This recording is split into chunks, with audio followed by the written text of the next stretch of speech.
China 11 é o ETF da China, da XP, que replica o desempenho do mercado das ações chinesas em dólares com o impacto cambial do Brasil.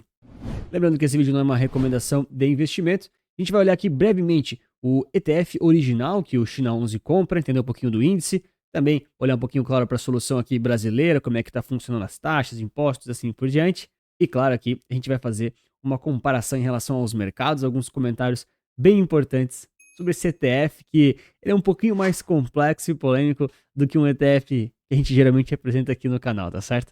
Então, claro, já comenta para mim se você gosta do China 11, tem ele na carteira, ou se você prefere fugir de mais soluções de emergência e acabar ficando aí com uma exposição em mais desenvolvidos, talvez mais neutra, mais globalizada. Que é muitas vezes o que os maiores ETFs, os mais conhecidos que a gente tem aqui no Brasil ou no mundo, acabam fornecendo também. Então vamos olhar um pouquinho aqui para o site oficial aqui da BlackRock com a solução do MX, justamente aqui o MSCI China ETF, que é o ETF original que o China 11 aqui do Brasil compra ali no exterior, tá certo? A gente não vai se ater tanto assim em relação a esse ETF, a gente vai olhar um pouquinho mais em relação ao índice e algumas questões, mas é importante aqui olhar que ele tem uma taxinha de administração um pouquinho mais cara, tá? De certa forma isso está embutido lá dentro da cota, você vai ter que pagar de qualquer jeito, comprando no Brasil ou fora, mas é um pouco mais caro do que a média, né? A gente vê aí muitos ETFs aqui da MSCI, né, da própria BlackRock, que a taxa de administração é 0.1, 0.0 alguma coisa, então vale aqui a menção, tá? Entendendo aqui um pouquinho do que o ETF e o índice estão com o objetivo de entregar, basicamente você tem uma exposição para empresas grandes e de tamanho médio, médio-grande, né? Lá da China especificamente, você tem acesso aqui ao mercado de ações chinês, tá certo? E aqui é importante você ter noção que você está olhando aqui para uma ótica de um país único, ou seja, você vai estar diversificado em empresas, setores, porém todas elas olhando para o mercado chinês, né? Um país único, tá certo? Então tem de certa forma uma concentração. E basicamente a ideia aqui é seguir aqui o índice, né? MSCI China, basicamente ele junta aí essas ações chinesas para os investidores, similar ao nosso Ibovespa, mais ou menos, tá bom? Mas para a gente ter noção aqui do que se trata. Então, só para o conhecimento aqui, esse é um ETF, o original, né? Lá negociado na Nasdaq, no mercado americano, que tem aqui esse valor bem considerável aqui, tá? De 6 bilhões de dólares de capitalização, tá certo? Então, bem relevante, tá? Falando assim de exterior, certamente ele é bem líquido e bem tranquilo. Antes de passar para as empresas especificamente, vou dar uma olhadinha aqui em relação aos setores, como é que ele está exposto, como é que eles acabaram dividindo para a gente conseguir avaliar, tá? Então, pela ordem que a própria BlackRock coloca, isso aqui é o ETF em si, ele é muito parecido com o índice, tá bom? Então, basicamente aqui com 30% de consumo discricionário, depois vem comunicação com 22%, setor financeiro com 17%, tecnologia da informação com 8%, e aí sim, ó, indústrias com 4%, e os outros setores aqui com participações aqui abaixo de 4, abaixo de 3 e assim por diante. Interessante, né? Porque muitas vezes, antes de parar para analisar o índice, a gente pensa, poxa, na China, certamente muitas das indústrias que a gente conhece, ou das empresas que produzem coisas, a gente achava que estariam aqui dentro, em industrials, né? Mas muitas delas acabam estando aqui em consumo discricionário, ou então nem entrando. E o próprio mercado imobiliário, olha só, real estate, é o setor aqui, pô, um dos menos relevantes, né? É que às vezes tem outros que não estão mostrados, mas ainda assim 1,67% realmente menos relevante. Então, olhando aqui para as top holdings, ou seja, as maiores posições aqui, só para a gente ter um pouquinho de noção, tá certo? Então, aqui no setor de comunicação, com quase 17% do índice, tem a Tencent, depois já tem o Alibaba, com o consumo discricionário, é só 10% de participação. Aí vem a Xiaomi, que é TI, né, celulares e enfim, eletrônicos em geral, com 4%. Notem como já caiu o percentual aqui da diversificação, né? E aqui várias outras empresas, eu confesso que eu não conheço todas elas. Algumas a gente sabe de nome, né? E relação à construção, a própria BYD, Bank of China, enfim, não conheço todas elas, tá certo? Eu não sou especialista em mercado chinês. Mas a gente percebe aqui que tem uma pequena concentração aqui nessas duas primeiras, porém todas as outras, elas são bem diversificadas, tá certo? Inclusive, comentando essa informação bem importante, né? Ele está basicamente segurando aqui, ó, 563 empresas, tá? Então é basicamente um S&P lá da China, tá certo? S&P 500, perdão.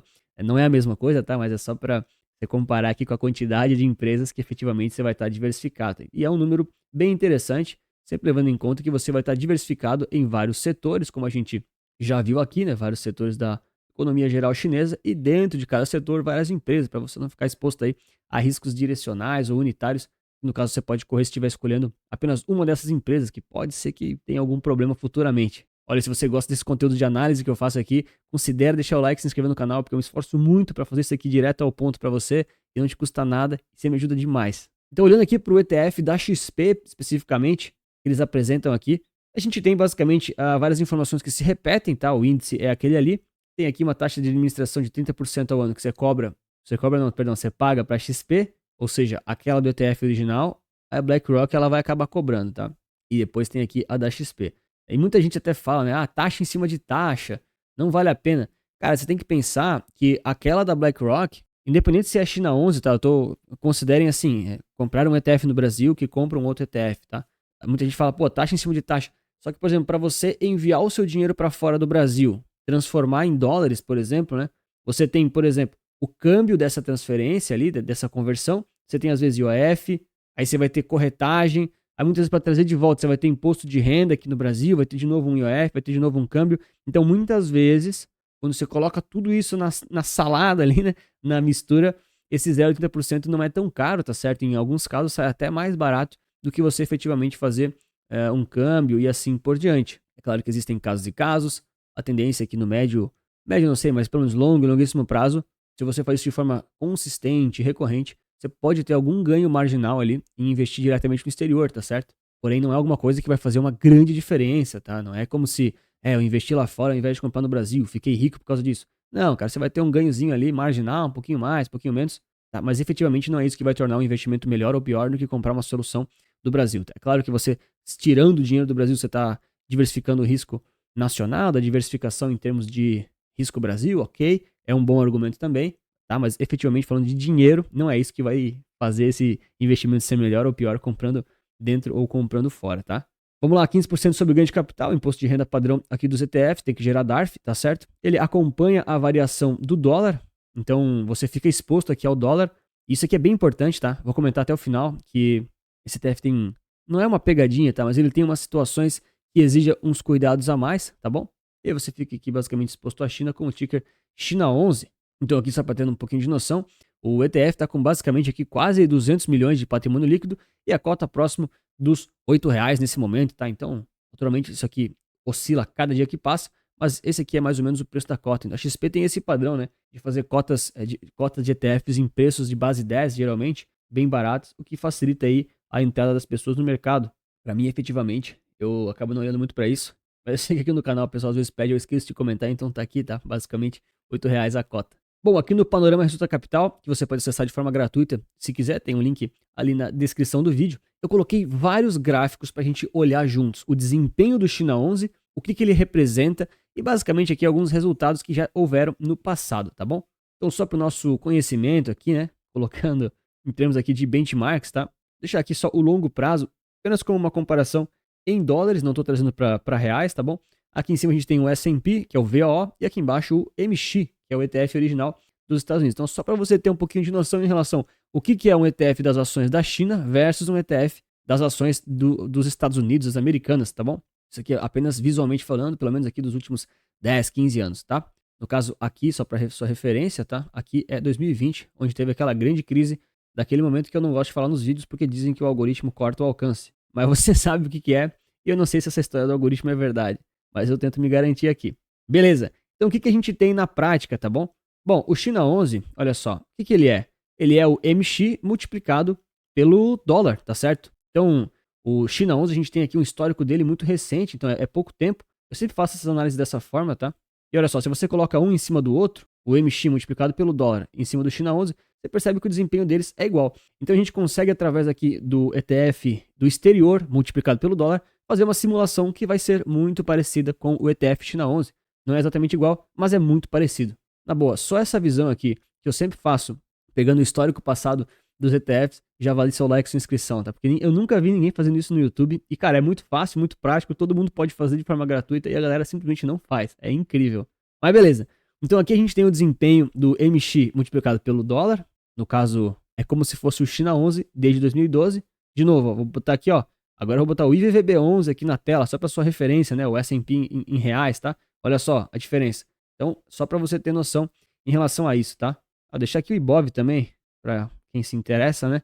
O O Ibov tá aqui embaixo, ô louco. Então, menos lucrativo ainda, tá certo? Tudo isso em reais, é importante reforçar isso. E, obviamente, se você vai ter Ibov, China 11 ou S&P 500 na carteira, é uma decisão sua, mas é muito importante você ter noção dos riscos que cada um desses investimentos tem em termos de volatilidade, exposição cambial, também exposição de cada país. No final das contas, eu sei que eu falo isso todo vídeo, mas é o que eu realmente acredito, é uma exposição diversificada entre várias classes de ativos, entre vários países, moedas, entre renda fixa, variável e, claro, focando nos seus objetivos, se é renda passiva ou crescimento de patrimônio.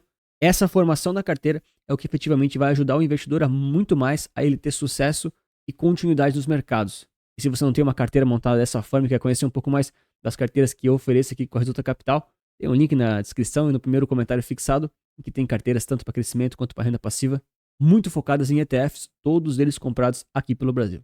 Tenho certeza que alguma solução vai te atender, é só clicar lá para saber mais. Então aqui no MX a gente consegue converter ele para reais. A gente até pode ver aqui o retorno que ele deu nos últimos 10, 15 anos, 400%. Acho que esse número não importa tanto, tá certo? Vamos olhar um pouquinho mais aqui em relação ao retorno em janelas móveis. Só vir aqui no indicador, colocar ROC, e a gente está aqui com o gráfico em candles semanais, tá? Então, aqui no ROC você vem e digita 50 períodos. Por que 50? Porque 50 semanas é aproximadamente 12 meses. Então a gente tem aqui retornos em janelas móveis de 12 meses. Inclusive dá até para colocar outro, né? Dá para colocar dois. Então, por exemplo, deixei aqui 150 períodos, no caso são 3 anos, aí você coloca os dois juntos, ó. Tá vendo que legal? Tudo isso você consegue fazer grátis. As pessoas não mostram essas coisas por aí, né? Mas elas te mostram como escolher as ações que mais vão subir. Aí é complicado, cara. Então aqui a gente tem os retornos em janelas móveis de 1 ano e de 3 anos, meramente de forma visual aqui para você entender. Só toma cuidado que quando você coloca dois retornos de janelas móveis no mesmo painel, às vezes uma escala fica de um lado e a outra do outro, tá? E aí quando você coloca todas elas na direita, por exemplo, elas mudam aqui um pouquinho a referência, tá? Acho que assim tá interessante pra gente analisar. Então, mais importante do que o gráfico efetivamente e o comportamento que ele tem, isso aqui teria que fazer uma análise bem extensa em relação à economia chinesa, à inflação, às vezes questões políticas também interferem, tá? E questões cambiais muito, muito relevantes. Mas eles fizeram aqui esse topão em 2021. Cara, tiveram uma considerável correção, né? Olha só, a gente já está aqui em reais, então o dólar está contribuindo para esse efeito. E aí recuperaram aqui basicamente, recentemente também subindo quase 100%. Então assim, volatilidade tem, tá? Acho que esse é o primeiro ponto aqui, se você compra um ativo desse tipo, ficar um pouco esperto com a volatilidade e não achar que isso aqui é que nem renda fixa pós-fixada, tá? Então tem que tomar um cuidado, porque você está exposto aí a ações, ao dólar e inclusive a 3 pontas, que eu vou explicar melhor agora no final do vídeo. Você está também exposto indiretamente ao câmbio lá do yuan chinês. Então beleza, vamos só olhar aqui antes as janelas móveis, tá certo? Deixar escondidinho aqui a de 3 anos. Vamos olhar aqui os melhores cenários que a gente teve em relação às janelas móveis de 1 ano, 12 meses, tá bom? Tivemos aqui pontos muito positivos e otimistas, próximos aqui da região de 100%, 90%, 75%. Porém, aqui você está pegando aqui os casos melhores, tá? Acho que é muito otimismo você olhar só isso. Então foi muito mais comum ele ficar aqui nessa faixa em torno dos 35% mais ou menos, ou até mesmo aqui de forma que, enfim, né, bateu várias vezes, algo próximo a 15 ou 20% de retorno em 1 ano, tá bom? E também existiram os casos ruins. A gente sempre tem que olhar para os dois casos. Então tiveram retornos relativamente frequentes aqui de menos 13%, menos 15%. Também tiveram outras ocasiões aqui com menos 20%, menos 25%, mais ou menos. E também tiveram casos muito piores, com menos 44% e menos 51%. Tudo isso em reais. Então, o dólar valorizando já ajudou isso aqui a não cair tanto. Mas, no geral, a gente percebe que ele teve bem mais retornos positivos do que negativos. Naturalmente, quando um gráfico vai subindo, ele apresenta esse comportamento. Então, alguns cuidados e alguns riscos que eu vejo em relação a esse ativo especificamente, tá? Olha, se você está vendo esse vídeo, você provavelmente é do Brasil. Eu tenho uma pequeníssima audiência de outros lugares. Portugal, acho que Angola tem um pouquinho de gente também. Mas a maioria esmagadora é brasileira e assiste aqui pelo menos, né? Então, se você mora no Brasil, você já mora num país que ele é emergente. E emergente é um nome bonito para subdesenvolvido gourmet. Então, assim como o vídeo que eu fiz em relação à Argentina, esse ativo aqui da China, você tomar um certo cuidado, porque se você investe nesse produto, não que ele seja ruim, nem que ele seja bom, mas você está investindo num país que também é emergente, tá? A China ela tem aí a promessa de ser a top 1 do mundo com maior PIB, a maior economia, mas não necessariamente o ambiente mais propício para negócios e também não necessariamente o país com maior IDH do mundo. Então, atualmente, os Estados Unidos têm aí o maior PIB, a maior economia, não tem o maior IDH, né, a gente sabe disso, mas eles ainda têm o status aí do ambiente mais propício para negócios do mundo, o ambiente com a maior segurança tributária financeira do mundo, se é que vocês me entendem. E a China, pelo menos até o momento, ela ainda tem algumas polêmicas em relação aí à segurança jurídica, em relação à política, ao regime de lá. Dizem às vezes que eles escondem alguns dados, maqueiam às vezes questões de inflação e interferem demais no câmbio.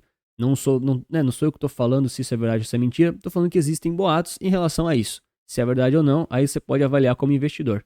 E aí isso traz uma complexidade a mais, por quê?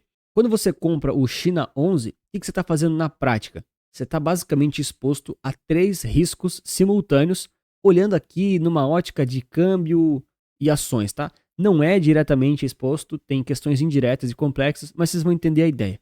Então, primeiro ponto, você está um pouquinho exposto aqui ao risco cambial do Brasil, do real brasileiro, versus do dólar americano. Por quê? Porque se o dólar aqui no Brasil, né, sai de 5,50 para R$8, esse ETF ele vai se valorizar, porque o câmbio do Brasil vai fazer ali a arbitragem em relação a ele aqui na B3. Ok. Segundo risco que você está exposto, as próprias ações chinesas. Então, se o desempenho daquelas empresas vai mal, o ETF listado nos Estados Unidos, ou melhor, né, o índice que pode ser feito na China ou em qualquer outro lugar, ele vai cair porque as empresas vão se desvalorizar. Perfeito. Então você tem esse segundo risco acionário, assim como o Ibovespa, assim como o S&P 500, tranquilo.